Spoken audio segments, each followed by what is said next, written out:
maanta waxaa kulan yeeshay guddigii ra'iisul wasaar ku-xigeenka ahna siihayaha xilka ra'iisul wasaaraha shir gudoominayay guddiga waxaa ka soo qayb galay guddiga dhan waxaa looga hadlay sidii loo sameyn lahaa baaritaan dhab ah dhacdadii ka dhacday xabsiga dhexe waxaan kala qaadanay jadwalkii baaritaankii iyo habkii loo sameyn lahaa waxaan magacaabnay guddi farsamo oo arrintan ka shaqayn doono waxaan rajaynaynaa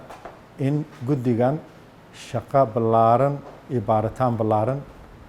ka qabto shaqadii iyo shaqaaqadii ka dhacday xabsiga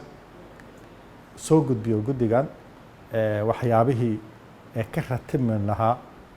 faldambiyeed ahaataa iyo dabacsanaan ahaataba wixii meesha ka dhacay in guddigan soo diyaariyaan waxaan lagu ballamay 10 bere oo ku qorneed dekreetadii ra'iisul wasaaraha gudahooda in baaritaan hufan guddiga keenaan guddigana shaqadiis waa bilowday wayna ku jiraan waxaan insha Allah rajaynaynaa inaan guul ka gaari doono baaritaankan waa mahadsantahay